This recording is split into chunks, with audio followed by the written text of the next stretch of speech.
Hello everyone, welcome back to the channel. तो आज की इस वीडियो में हम लोग बात करेंगे फ्लैट लिस्ट के बारे में। तो हम लोगों ने स्क्रॉल व्यू के बारे में बात किया था, जहां पर बहुत लंबा लिस्ट होने से हम लोग स्क्रॉल व्यू इस्तेमाल करते हैं लिस्ट का नीचे का आइटम्स भी शो कराने के लिए। ठीक है, लिस्ट में अक्रॉस द लिस्ट हम लोग कोई आइटम्स देखना चाहते हैं तो स्क्रॉल व्यू इस्तेमाल करते हैं।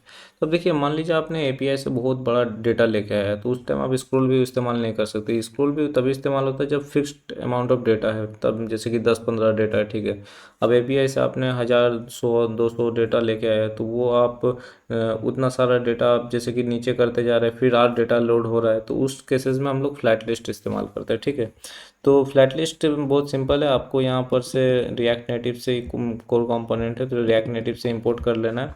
अब यहाँ पर देखिए, मैंने एक सिंपल सा एक छोटा सा लिस्ट बनाया है, ज़्यादा बड़ा तो बनाया नहीं है।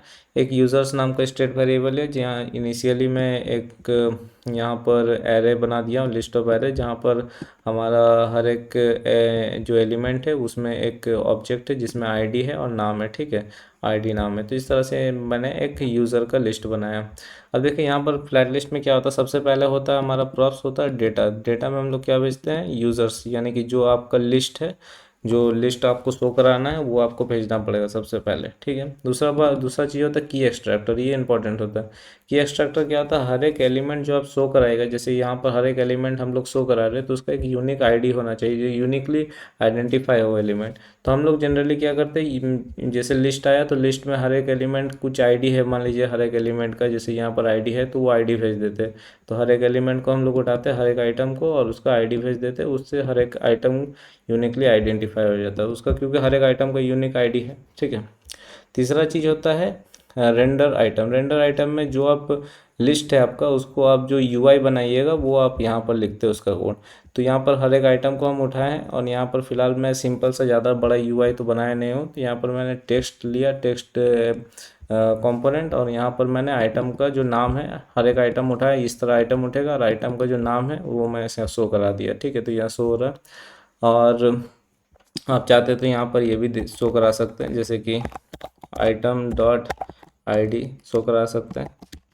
ठीक है, तो देखिए आइटम डॉट आईडी से ये शो हो रहा है, और इस तरह से देखिए, इस तरह से ये भी आप शो करा सकते हैं। तो आप इसमें अपना जितना भी स्टाइलिंग कर सकते हैं। तो ये हम लोग रेंडर आइटम करके यहाँ पर सारा स्टाइलिंग वगैरह हम लोग लिखते हैं। ठीक है, अब देखिए लिस्ट हेडर कंपोनेंट, ये भी एक है, इसको लिस्ट हेडर और लिस्ट फुटर। तो इसमें क्या होता है कि जैसे लिस्ट का ऊपर का कुछ शो कराना है, तो आप यहाँ पर जैसे कि मैं लिस्ट का ऊपर एक टेक्स्ट शो करा दिया यूज़र लिस्ट, और फुटर में मैंने शो करा दिया एक एंड ऑफ लिस्ट। ठीक है, इस तरह हो गया। अब देखिए, ये तो बढ़िया है, पर इसमें क्या होता है कि फॉर एग्जांपल मान लीजिए आपका लिस्ट का यूआई एक बहुत बढ़िया सा यूआई, बड़ा जैसा यूज़र इंटरफेस बनाना चाहते हैं। तो ये तो ऑब्वियसली एक लाइन में यहाँ पर होगा नहीं, तो हम लोग क्या करते हैं, उसके लिए एक कंपोनेंट बनाते हैं। चलिए मैं दिखाता हूँ कंपोनेंट कैसे बनाया जाता है।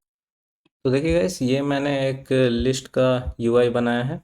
तो यहाँ पर मैंने, अभी मेरा लिस्ट कुछ इस टाइप से दिख रहा है। यहाँ पर देख सकते हैं मैं सेपरेटली एक कंपोनेंट बना दिया लिस्ट यूआई यहाँ पर। और यहाँ पर जो था रेंडर आइटम, यहाँ पर जो हर एक आइटम को मैं उठा रहा था, तो वहाँ पर मैं डायरेक्टली टेक्स्ट में दिखा देता था। उसको हटा के मैंने क्या किया, इस कंपोनेंट को यहाँ पर कॉल किया, और यहाँ पर एज अ प्रॉप्स में हर एक आइटम को भेज दे रहा हूँ। ठीक है, और यहाँ पर मैं क्या कर रहा हूँ, हर एक आइटम को उठा रहा हूँ और एक व्यू लगा दिया हूँ, जैसे कार्ड टाइप का बना दिया हूँ, और यहाँ पर टेक्स्ट शो करा रहा हूँ, और ये कार्ड का जो यहाँ पर मैंने थोड़ा सा स्टाइलिंग कर दिया। तो इस तरह से आप क्या कर सकते हैं, सेपरेट एक आप कंपोनेंट बना दीजिए, जिसमें आपका लिस्ट का जो डिज़ाइन वगैरह रहेगा वो आप सेपरेटली बना सकते हैं।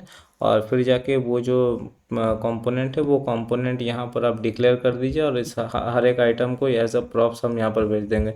और ये आपको रेंडर आइटम प्रॉप्स में भेजना है। ठीक है, तो रेंडर आइटम प्रॉप्स में हम लोग हर एक आइटम को उठाएंगे, और जो कंपोनेंट होगा हमारा यूआई कंपोनेंट, वो यूआई कंपोनेंट में हम लोग हर एक आइटम को भेज देंगे। और ये जो यूआई कंपोनेंट है उसको मैं सेपरेटली यहाँ पर डिक्लेयर कर दूंगा। अब मैं देखिए, यहाँ पर जो कार्ड है इसमें मैं कुछ भी चेंजेस कर सकता हूँ आराम से, जैसे कि फॉर एग्जांपल यहाँ पर मैंने ग्रीन कर दिया। ठीक है, अब ये जो टेक्स्ट है, टेक्स्ट का आइटम जो टेक्स्ट है, इसका मैं कलर चेंज करना चाहूँ तो इसको भी कलर चेंज कर सकता हूँ। फॉन्ट साइज कर देता हूँ 20। ठीक है, फॉन्ट साइज 20 हो गया।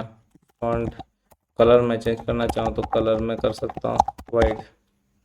ठीक है, देख सकते हैं। और यहाँ पर फॉन्ट वेट कर देता हूँ गोल्ड।